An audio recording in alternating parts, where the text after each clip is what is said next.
Community radio ബെൻസിഗറിൽ ഇപ്പോൾ കഥാസാഗരം തയ്യാറാക്കി അവതരിപ്പിക്കുന്നത് ബോണി ജെ ബേസിൽ.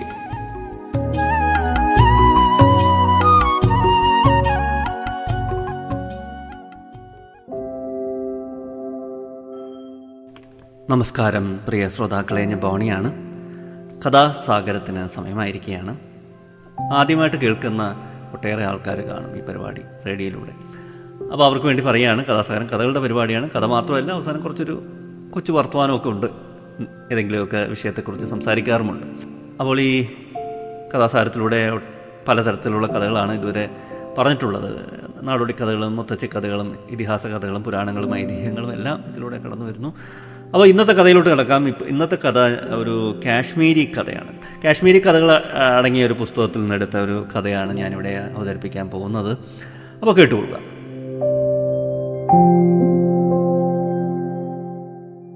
പണ്ട് പണ്ട് പണ്ട് കാശ്മീരിലെ ഒരു ചെറു പ്രവിശ്യയിൽ മടിയനായ ഒരു രാജാവുണ്ടായിരുന്നു. രാജാവ് മടിയനായിരുന്നെങ്കിലും രാജ്യം സമ്പദ് സമൃദ്ധമായിരുന്നു. ആ സമ്പന്നമായ നാട്ടുരാജ്യത്തിൽ ഒരു കണ്ണ് അയൽ രാജാക്കന്മാർക്കെല്ലാം ഉണ്ടായിരുന്നു. ഭരണകാര്യങ്ങളിലും യുദ്ധകാര്യങ്ങളിലും ശ്രദ്ധിക്കാതെ രാജാവ് റാണിയോടും പുത്രന്മാരോടും ഒപ്പം സുഖലോലുപനായി ജീവിച്ചു. പെട്ടെന്നാണ് ഒരു ദിവസം അയൽ രാജാവ് യുദ്ധം പ്രഖ്യാപിച്ചത്. അവരുടെ ശക്തമായ ആക്രമണത്തിൽ രാജാവ് വധിക്കപ്പെട്ടു. വിധവയായ റാണിയെയും 2 മക്കളെയും അയൽ രാജാവ് നാട് കടത്തി. അപരിചിതമായ ദേശത്ത് സഹായത്തിന് ആരുമില്ലാതെ അവർ ഏറെ കഷ്ടപ്പെട്ടു. എങ്കിലും ധൈര്യവതിയായ റാണി ഏറെ ബുദ്ധിമുട്ടി കുട്ടികളെ വളർത്തി. വർഷങ്ങൾ കടന്നുപോയി. മൂത്ത രാജകുമാരൻ അമ്മയെ വീട്ടുജോലികളിൽ സഹായിക്കും.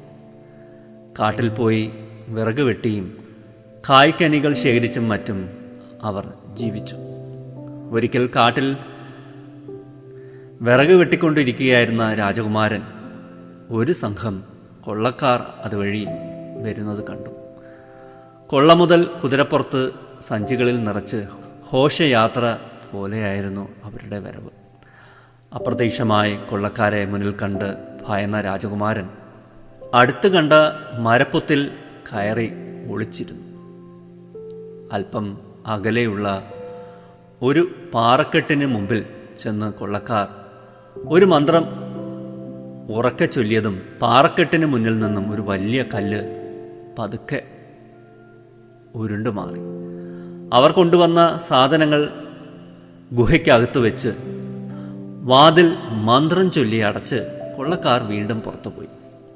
മറഞ്ഞിരുന്ന് മന്ത്രം കേട്ട് പഠിച്ച രാജകുമാരൻ പാറക്കെട്ടിന് മുന്നിൽ ചെന്ന് നിന്ന് മന്ത്രം ഉറക്കെ ചൊല്ലി. ടീം ടീം ടിക് ടിക് ടം ടം ട, ടീം ടീം ടിക് ടിക് ടം ടം ട. അതാ പാറക്കെട്ടിൻ്റെ വാതിൽ മെല്ലെ തുറന്നു വരുന്നു. അവൻ പതുക്കെ അതിനുള്ളിലേക്ക് നുഴഞ്ഞു കയറി. ഹോ, കണ്ണുകളെ വിശ്വസിക്കാൻ കഴിയുന്നില്ല. അമൂല്യ രത്നങ്ങളും സ്വർണ്ണ നാണയങ്ങളും കൂമ്പാരമായി കിടക്കുന്നു. അവർ സ്വർണ്ണ നാണയങ്ങളും രത്നങ്ങളും തന്നെക്കൊണ്ട് ചുമക്കാവുന്ന അത്രയും വാരിക്കൂട്ടി. കിട്ടും ചുമലിലേറ്റി പുറത്തിറങ്ങി മന്ത്രം ചൊല്ലി വാതിലടച്ചു. ഭാരമേറിയ ചുമടുമായി വളരെ ബുദ്ധിമുട്ടി വീട്ടിലെത്തി. അമ്മയോട് നടന്ന കാര്യങ്ങളെല്ലാം പറഞ്ഞു. മകൻ ചെയ്തതിനെ ഒരു തരത്തിലും ന്യായീകരിക്കാൻ ആ അമ്മയ്ക്ക് കഴിഞ്ഞില്ല. മോഷണം, അതെന്തായാലും മോഷണം തന്നെയല്ലേ? തങ്ങൾക്ക് നഷ്ടപ്പെട്ട രാജ്യം വീണ്ടെടുക്കാൻ താൻ ഈ ധനം ഉപയോഗിക്കുമെന്നും അതിനുശേഷം ഈ കൊള്ള മുതൽ അവകാശികൾക്ക് തിരികെ നൽകാമെന്നും മകൻ അമ്മയ്ക്ക് വാക്കുകൊടുത്തു. അങ്ങനെ ആ കൊള്ള മുതൽ വിറ്റ് കിട്ടിയ പണം കൊണ്ട് കുറേയേറെ ആയുധങ്ങൾ വാങ്ങി. കുറേ പോരാളികളെയും സംഘടിപ്പിച്ചു. എന്നിട്ട് തങ്ങളുടെ രാജ്യം കീഴ്പ്പെടുത്തിയ ആ അയൽരാജാവിനെതിരെ യുദ്ധം നയിച്ചു. അപ്രതീക്ഷിതമായ ആ ആക്രമണത്തിൽ അയാൾ കീഴടങ്ങി. നഷ്ടപ്പെട്ട പ്രതാപവും പ്രൗഢിയും തിരിച്ചെടുത്ത ആ കുമാരൻ ഒരു നല്ല രാജാവായി വളരെ കാലം നാട് ഭരിച്ചു. ഇത്രയുമാണ് കഥ.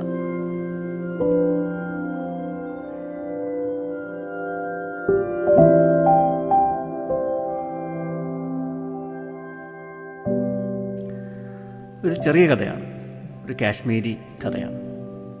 രാജാവ് ഒരിക്കലും മടിയനായിട്ടിരുന്നുകൂടാ. എപ്പോഴും ഒരു ശ്രദ്ധ വേണം എല്ലാ കാര്യത്തിലും. ഇവിടെ രാജാവ് മടിയനാണ്.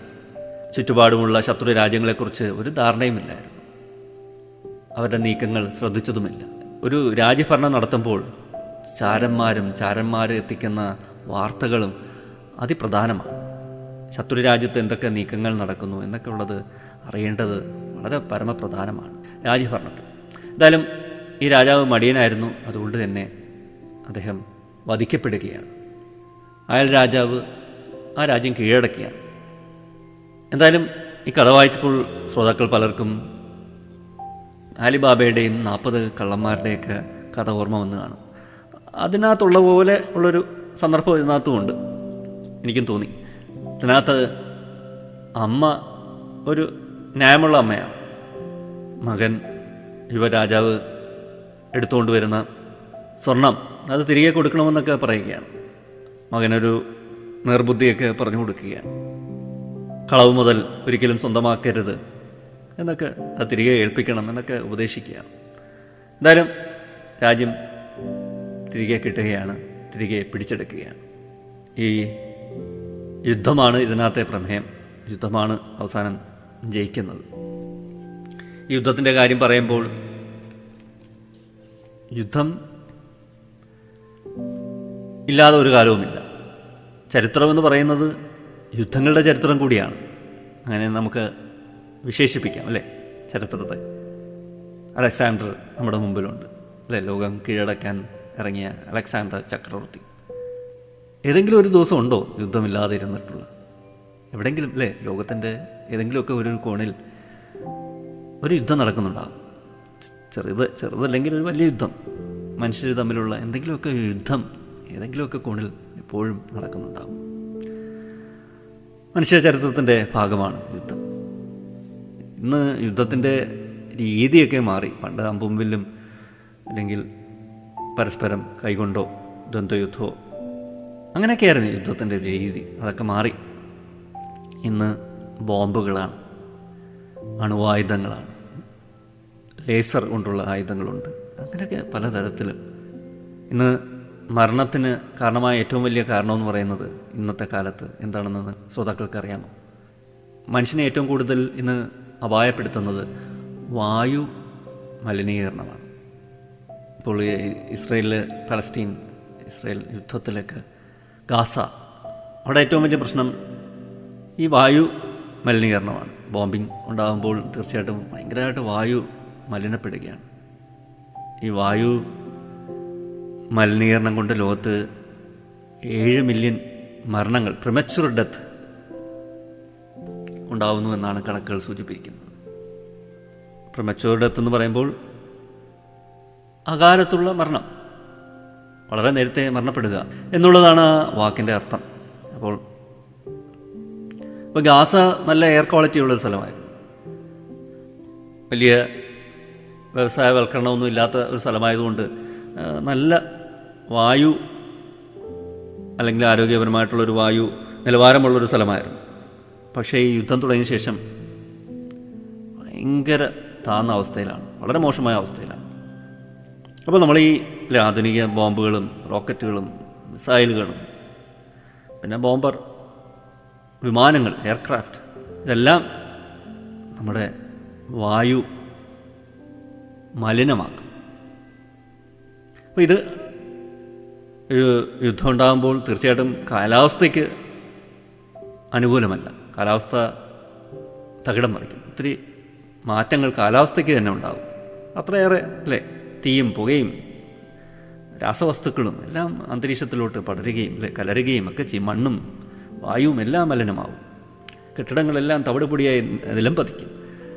അതൊക്കെ അല്ലേ എത്ര മോശം അവസ്ഥയാണ്. ഇത് പറയുമ്പോൾ ചരിത്രത്തിൽ ഞാൻ നേരത്തെ സൂചിപ്പിച്ചു, എല്ലാ കാലത്തും യുദ്ധമുണ്ട്. മഹാഭാരതവും രാമായണവും ഒഡീസിയും അല്ലേ എല്ലാം യുദ്ധങ്ങളെക്കുറിച്ചാണ് പറയുന്നത്. യുദ്ധങ്ങളുടെ കഥയാണ് നമ്മുടെ ഇതിഹാസങ്ങൾ എന്നൊക്കെ പറയുന്നത് അല്ലേ. ലോകത്തുള്ള പല ഇതിഹാസങ്ങളൊക്കെ യുദ്ധങ്ങളെക്കുറിച്ചാണ് സംസാരിക്കുന്നത് കൂടുതൽ.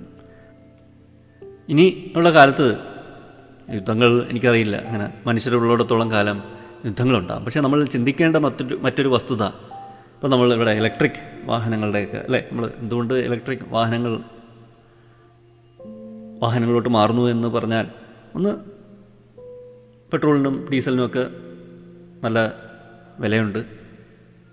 അതിനേക്കാൾ ഉപരി നമ്മുടെ പ്രകൃതിയെ, നമ്മുടെ വായു മലിനീകരണത്തിന് ഒരു മുഖ്യ കാരണം നമ്മുടെ വാഹനങ്ങളിൽ നിന്ന് പുറത്ത് വരുന്ന പുകയാണ്. അപ്പോൾ അതൊക്കെ നിയന്ത്രിക്കാനായിട്ട് അല്ലെങ്കിൽ ഇത് കുറയ്ക്കാനായിട്ടൊക്കെ നമ്മളില്ലേ മറ്റ് വൈദ്യുതി വാഹനങ്ങളിലോട്ടൊക്കെ നമ്മൾ കടക്കുകയാണ്. അതിൻ്റെ ഒരു കാലമാണ് ഇനി വരാൻ പോകുന്നതെന്ന്, അല്ലെങ്കിൽ CNG അല്ലെങ്കിൽ വൈദ്യുതി, ഹൈഡ്രജൻ, ഇങ്ങനെയൊക്കെയുള്ള ഇത്തരത്തിലുള്ള ഇന്ധനത്തിലോടുന്ന വാഹനങ്ങളൊക്കെ ആയിരിക്കും ഇനി വരും കാലങ്ങളിൽ കൂടുതൽ കാണുക, ആ ഒരു പോക്ക്. പക്ഷേ ആ ഒരു മാറ്റം യുദ്ധങ്ങളുടെ കാര്യത്തിലും വേണം എന്ന് പലപ്പോഴും തോന്നിപ്പോവുകയാണ്. മിലിറ്ററി എയർക്രാഫ്റ്റ് ആയാലും മറ്റ് വാഹനങ്ങൾ അല്ലേ, ടാങ്കുകളോ അങ്ങനെ കവചിത വാഹനങ്ങളോ എന്തെങ്കിലുമൊക്കെ ആയിട്ട്, അങ്ങനെ യുദ്ധത്തിന് ഉപയോഗിക്കുന്ന എല്ലാത്തരം വാഹനങ്ങളും അതെല്ലാം പതുക്കെ ഇത്തരം ഹൈഡ്രജനിലോട്ടും CNGയിലോട്ടും വൈദ്യുതിയിലോട്ടുമൊക്കെ മാറ്റപ്പെടണം. അങ്ങനെയുള്ള വാഹനങ്ങൾ അല്ലെങ്കിൽ അങ്ങനെയുള്ള ഒരു യുദ്ധ സാമഗ്രികൾ, യുദ്ധ കോപ്പുകളും ഉപകരണങ്ങളും ഒക്കെ അത്തരത്തിലോട്ട് മാറണം. ഇത്തരം മലിനീകരണം ഉണ്ടാക്കുന്ന ഇന്ധനങ്ങളിൽ നിന്നൊക്കെ മാറി ഇത്തരം വായു മലിനീകരണം കുറയ്ക്കുന്ന ഇന്ധനങ്ങളിലോട്ട് നമ്മൾ പതുക്കെ മാറേണ്ടിയിരിക്കുന്നു. യുദ്ധത്തിൻ്റെ കാര്യത്തിലും അങ്ങനെയൊക്കെ സംഭവിക്കേണ്ടിയിരിക്കുന്നു. അത്തരത്തിലുള്ള ആയുധങ്ങളുമൊക്കെ അല്ലേ, ഇത്രയും പൊടിപടലങ്ങളും ഇത്രയും തീയും സ്ഫോടനവും ഒക്കെ ഉണ്ടാക്കുന്ന ആയുധങ്ങളുമൊക്കെ നമുക്ക് ആവശ്യമാണോ എന്നൊക്കെ ചിന്തിക്കേണ്ടിയിരിക്കുന്നു. അതല്ലാതെ മറ്റ് ആയുധങ്ങളിലോട്ട് ഈ അന്തരീക്ഷത്തെയും ഭൂമിയെയും മലിനമാക്കാത്ത ആയുധങ്ങളിലോട്ടൊക്കെ കടക്കേണ്ടിയിരിക്കുന്നുവെന്ന് പലപ്പോഴും തോന്നാറുണ്ട്. അത് പല യുദ്ധമുഖങ്ങളും കാണുമ്പോൾ, അവിടുത്തെ നശീകരണം കാണുമ്പോൾ, അവിടുത്തെ വായുവിൻ്റെ അവസ്ഥ കാണുമ്പോൾ അല്ലേ, പൊടിപടലവും ആകെ വല്ലാത്ത അവസ്ഥയാണ്. കുട്ടികളുടെ അവസ്ഥകൾ കാണുമ്പോൾ, കുട്ടികളാണ് ഏറ്റവും കൂടുതൽ ചുമയ്ക്കാൻ പാടുപെടുന്നത് അല്ലേ, ഭയങ്കരമായിട്ട് കരിഞ്ഞ മുഖമായിട്ടൊക്കെ നിൽക്കുന്ന കുട്ടികളെയൊക്കെ ചിത്രങ്ങളൊക്കെ കാണുമ്പോൾ പലപ്പോഴും അങ്ങനെ തോന്നാറുണ്ട്. യുദ്ധത്തിൻ്റെ രീതികൾ തന്നെ മാറേണ്ടിയിരിക്കുന്നുവെന്ന്. ഏതായാലും ഞാൻ അധികം ദീർഘിപ്പിക്കുന്നില്ല. ഒരു കഥയും അതിനെ ചുറ്റിപ്പറ്റി കുറച്ച് ചിന്തകളുമൊക്കെ ഞാൻ പങ്കുവയ്ക്കുകയായിരുന്നു. അപ്പോൾ തൽക്കാലം നിർത്തുകയാണ്. അടുത്ത എപ്പിസോഡിൽ പുതിയൊരു കഥയും പുതിയ കുറച്ച് വിശേഷങ്ങളുമായി വീണ്ടും കേട്ടുമുട്ടാം. Signing off, Boney.